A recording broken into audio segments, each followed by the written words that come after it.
Доброго здоров'ячка. Мене звати Мигаль. Може сте ня десь виділи, може сте за ня десь де чули. Цього пана Туйка звати Петро Вікторович Шинкар. Добрий день. Ну що, хотів би з вами низько поговорити. На зачаток, опишіть, будьте добрі, відки сте? Де сте родили? Відки сте поводно? Взагалі унікальне поєднання генетичного коду. Мати із Кушниці пішла на заробітки у Полтавську область, Миргородський район, село Зуєвці, центр Полтавщини. Від Великих Сорочинців, батьківщини Гоголя, це всього 9 кілометрів по полю, 9 кілометрів. Так, і саме там, так, ми їздили, просто ходили на ярмарку Сорочинську, тому я знаю. Міряли. Але що цікаво, що я вибрав себе поєднання філософії і, можна, генетичного коду Закарпаття в образі мами і її тенденції до роботящості, терпеливості і так само спокійності, умиротворенності, миролюбивості і очікування, що саме все прийде Полтавщини, бо вона така, вона дуже багато за нас зробить, нас не залишить в біді, все якось буде. Мені поєднання таких двох серйозних течій, світоглядів, сентиментальності тої центральноукраїнської, любові до миловидності природи, до широких степів, річок, не швидкісних, але глибоких, спокійних, заплавами, хороші верби, тополі, такий от краєвид зберіг. Але тут мені подобається практичність цього закарпатського народу, він більш зібраніший, більш динамічніший, ціпкіший до деталей, як проживання, середовища, так і іміджа, який про себе створює на картинку. Ну добре. Дуже нечекано масштабна відповідь на звідання відки сте. Ну добре. Тоді дальше звідання оповіжте, будьте добрі, як ви, виростаючи десь на Полтавщині, попали сюди, назад і нам у Кушницю. В зв'язку з тим, що мати залишила мене маленькою дитиною в селівському будинку, я виріс спочатку в Гадячій школі для без батьків, для дітей-сиріт, потім не в школі, а фактично дитячий будинок. Це бачив, мені сподобалось, до речі, краєвид Гадяча, безперечно, річка Псьол і ті миловидні прекрасні луги, степи, які є навколо. Потім попав в школу-інтернат імені Крупської, це Полтава, де отримав досить хорошу, я вважаю, освіту, бо порівнюючи то, яку я би мав би при безбатьківському виростанні тут у Кушниці освіту і той оточуючий ментальний круг людей, все-таки визначає, що Полтава мені дала багато у освіті, багато у світогляді, у розумінні історії краю, кінофікації, автомобілебудування, я ходив на гуртки. Багато дала мені і взагалі розуміння шкільних предметів.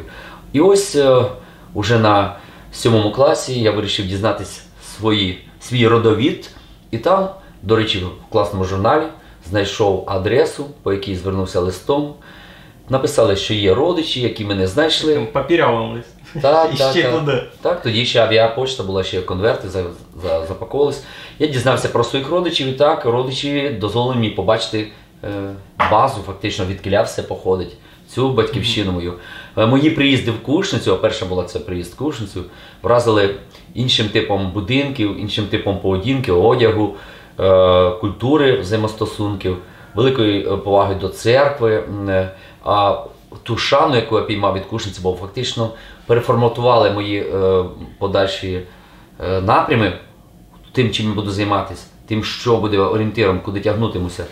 Це закарпатський народ, Кушниця, тому саме і для Кушниці кожного разу я роблю ці фестивалі або різні творчі проєкти. Це віддача того, що вона мені дала колись на старті, коли зорієнтувала. Ось так, через своїх родичів знайшов шлях на батьківщину матері. Інтересно. Далі звідання, що мені особливо дуже інтересно, коли ви у перші рази сюди прийшли, як ви ся із локальними людьми розуміли, як вам була ця бесіда? Мову, щоб показати, що мова дійсно інша, достатньо було сказати, що перші мої рази, коли я приїжджав, тільки сходиш з поїзда Харків-Ужгород в місті Свалява на железнодорожному вокзалі, підходиш до автовокзала і слухаєш розмову жінок, які чекають свій автобус. нічого не зрозуміло, ну просто нічого не зрозуміло. Наскільки ще молодь, яка зараз ходить до шкіл і більше займається адаптацією своєї русинської мови до центральноукраїнської або до офіційної мови української, і в школі їх навчають і поезії, мистецтво, писати, і вчителі розмовляють державною мовою, можна так казати. То ви теж так робили, ні? Так, але переважна більшість тоді людей, старше покоління, вони сильно були прив'язані до русинської мови, до базової цієї корінної мови. Нас не приказує, не словено. Не словено, да. Ми в цьому кращі спеціалісти. Отже, ці слова не сучасна молодь, вже тепер молоде покоління, вони вже майже не вживають. Ти не почуєш у звичайному діалекті, у звичайній розмові такий великий багаж тої мови, що від старших людей можна було почути тоді. Тобто, фактично стирається мова русинська, автентична місцева мова стирається при допомозі пісень, які продуктуються з телеканалів, при допомозі інформаційного простору і шкільних програм. То все ми знаємо. Перебачте, вас переб'ю. Тут епін хочуся зазвідати, як довго... Ви були тут нараз учителем у школі. Добре розумію? Так, прийшовши, почав працювати вчителем в школі. Як довго тривала вам адаптація, обистеся супокійно розуміли з дітьми? Ну, по-перше, тут інша ситуація. Учитель поставлений як командир, як той лідер, тому це не ви в кінці ланки розумінь, а ви на початку, ви диктуєте, ви подаєте інформацію, плюс на цьому ж побудовані підручники, зверніть увагу, на цьому вже і опитування, окрім того, диктується така політика в школі, ну це ж як організація учбова, і поступлення в університет на тій же мові вимагає. Тому ланочка послідовних кроків, якщо людина хоче розвиватися цим, вона повинна триматися даної мови, навчатися розмовляти, так? Бо саме в цьому є перспектива надалі в будь-якому місці. Тому тут позиція керівника, а якби мені прийшлося вживатися в ролі звичайного жителя в уже сформоване суспільство, то для старта прийшлося б дуже багато відчути дискримінаційних процесів, тому що ти по-нашому не знаєш. Так, нерідко люди завдавали, говори по-нашому, а інколи на підпитку навіть вимагали, тобто так з погрожувальним темпом. Я се хочу вибачити за тих, я того не хотів, то вони самі. Добре, я вас порозумів. Та хочете оповісти, що не було тільки проблему в тому, щоб ви розуміли діти. Вам було головне, щоб діти розуміли на початок вас. Так була построєна система, айно? Система давала перевагу, якою фактично не обов'язково користуватися. Розумітися з дітьми потрібно.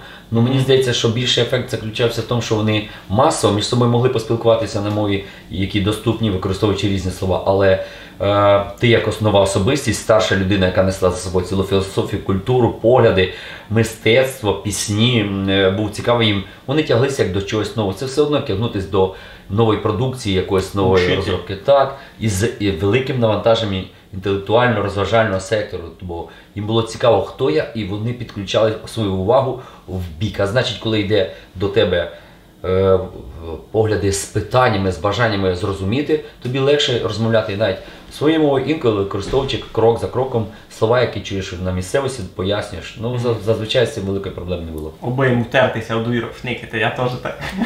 Ну, не скільки втертися, розуміти, жити на даній території, це нормальне правило вчити цю мову і розмовляти. Наприклад, мені лише з роками вдалося переходити на мову чисто цю місцеву, коли розповідає анекдоти або вибудовує діалог якийсь анекдотичний, чи, можливо, історію, я можу розповісти прямо використовуючи, можливо, з певним присмаком, призвуком, не точним, акцентом, так, як кажуть, акцентом, можливо, не дотримую всі норми, але я зможу розповісти місцевою мовою і анекдоти, і історію смішну. Але фантазії і швидкість формування проєкту, що я буду говорити, все-таки відбувається на базовій мові, де я виріс. То ясно. Ну, знаєте, це було, в принципі, все, що я хотів зазвідати. Мені було дуже інтересно. І ви нам теж напишіть, що би сте хотіли пана Петра зазвідати. Яке ваше любиме русинське слово, що ви чули в Кушниці?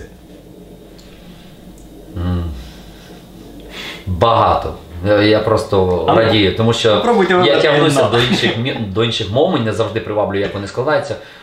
Дуже сильно вплинуло на мене розширення взагалі відчуття мови, досконале вивчення чеської мови, походження чеської мови і те, як вони поєднують слова, переставляючи кінцівку слова наперед, або як вони виділяють певні компоненти в нашій мові по-своєму. І ти переосмислюєш ще раз свою мову, не тільки полтавську, а й закарпатську, а й взагалі різні елементи, які входять в міжнародну. Добре, туди переіначу своє звідання.